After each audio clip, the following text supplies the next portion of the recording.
In today's network, in today's class, we are going to learn how to configure DNS and how to configure some services like NTP and DNS in Palo Alto Firewall.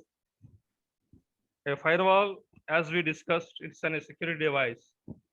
Does filter every packets based on the policies that are being created by the administrator. And these policies we are going to create based on the zones because Palo Alto is a next generation firewall. It is a zone-based firewall. You must create different types of the zones. Now, after creating the zone, we are going to add the interfaces in the zone. So what is the use of the DNS server? A DNS server is a resolver. DNS is a DNS is a resolver. Resolves resolves host name to IP address and IP address to host name. IP address to host name actually. When a client wants to communicate with a server, when a client wants to communicate with a server, if a server exactly wants to provide some services for the users in the network, you must have a DNS. You might have studied your MCSE classes and your Linux classes. You'll be having some authentication server. Like the authentication servers, we call them as a domain.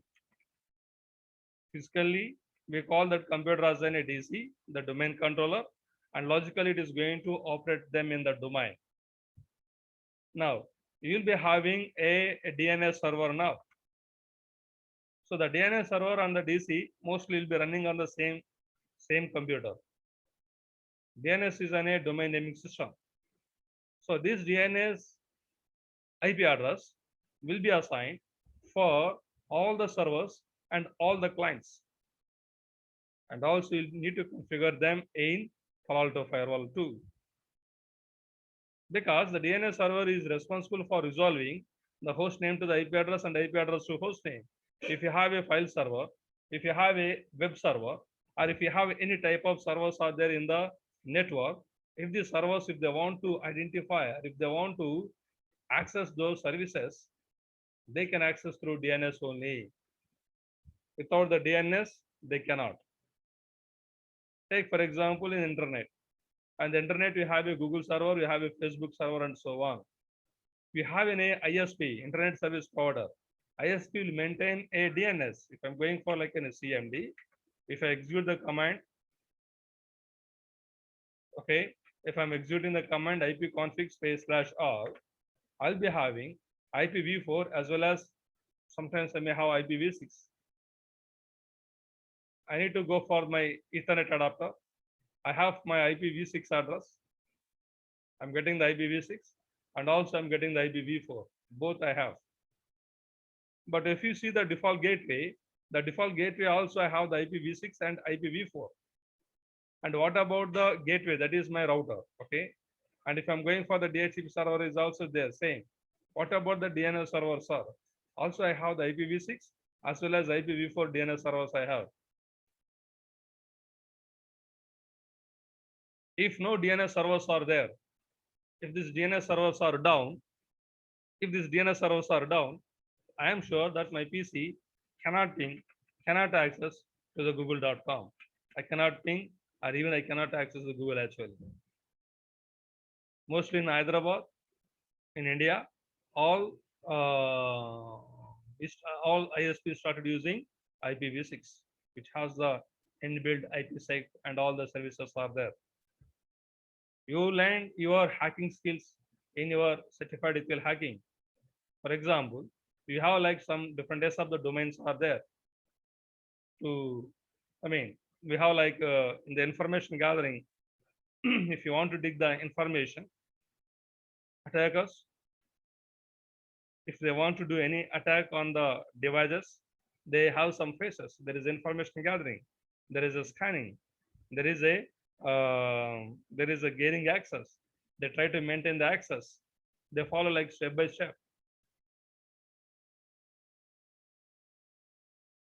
So we have some different types of the domains are there, like Whois, Central Ops, netcraft.com. The Firefox was started, not running. 1 minute.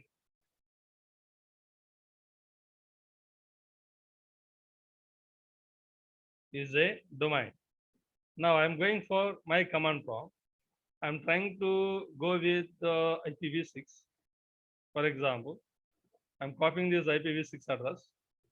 I'm going for var there. Say Control V, paste, and I'm going for like Whois. You see, when I'm trying to scan with IPv6, these domains, they don't have the capability of that. You remember, if you are going for with IPv4, easily you could get that. I'm copying the IPv6 address. I think if I'm going for the domain name and I give the IP address, and if I'm going for who is this guy, sorry, this the traditional type of doing like information gathering, like what the websites are there, when they started using the IPv6, it's not being supported. It's not being supported actually. So this is the main IPv6. It has a inbuilt feature of IP security. Easily, it's very difficult to trigger an attack when the networks are using with IPv6. So IPv4, the traditional type of hackers, for them it is like we can say it is very difficult when they go with IPv6 now. Okay, leave them. Why I came? Because of the DNS server here, the DNS server, where in the Ethernet adapter, DNS server. DNS server is a server which is responsible for resolving the host name to the IP address and the IP address to host name. In the internet, if I'm trying to search something, always I will hit on my DNS server. DNS server gives me the IP address of the particular destination, then I can reach the destination. So if I'm going for in your private network, I have a client, I have a domain. If this client computer wants to join to the domain, I need to configure the DNS. So the DNS also must be configured in the firewall. Yes. What the DNS that we are using in the LAN or in the WAN. It's not required that we should give the, when you are going for the internet, I don't want to give the other DNS server IP in the firewall, not required, but the local DNS, I must configure it. One point, one important thing. In the DNS server, some people, they try to explain you like what the DNS server will do. Yeah, DNS server resolves host name to the IP and IP to the host name. So the DNS server contains different types of the zones. A zone is a storage database of the record. A zone is a storage database of the records actually. And in the DNS server, you create actually two types of zone, whether if you are using the Windows or in the Linux. There is a forward lookup zone, there is a for lookup zone, and there is a reverse lookup zone. The for lookup zone always resolves host name to the IP, and the reverse lookup zone resolves IP address to host name, opposite. In the sense, when I'm going for like, say, for example, if I type google.com, I'm getting the Google page. Now, if I'm trying to ping with the Google server IP, if I was getting like, for example, if I'm going for ping space wipro.com, there is a company called Wipro, wipro.com. Now I'm trying to get with IPv4. If I'm going for CMD, ping space wipro.com, I'm getting a reply. So if I just check the IP address, and if I'm going for there, if I type like a wipro.com, I get the Wipro web page through the DNS I'm accessing.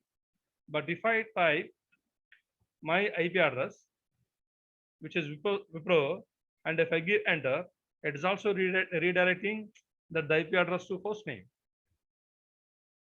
So you can access this particular not all domains you can access by using reverse lookup zone. Only few of them you can access. Now, and also in the network, you will be configuring one more server, very important server called as NTP, Network Time Protocol. Network Time Protocol determines that all the devices on the network should have the same date and time. Mismatch of the date and time policies will not work. Mismatch of the date and time policies will not function.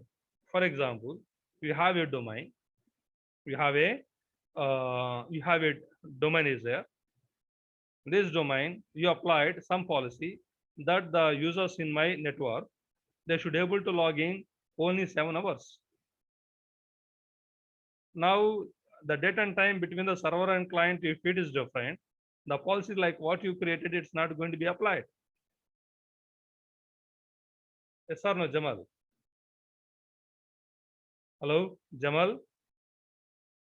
I think his voice will be little far. Yes, Well, sir. Yes, sir. yeah. So you will be having, I want to say the NTP, Network Time Protocol, responsible for time synchronization between all the devices on the network. All servers, devices, clients, they'll have the same date and time. So if your server date and time is wrong, if your Palo Alto firewall date and time is different, if the client firewall is different, how they will authenticate with each other? So in every IT network, they will have one important NTP server will be there. Yes, one NTP server will be configured by default. So in today's class now, in the first half of the class, we should know how to configure DNS and how to configure your NTP.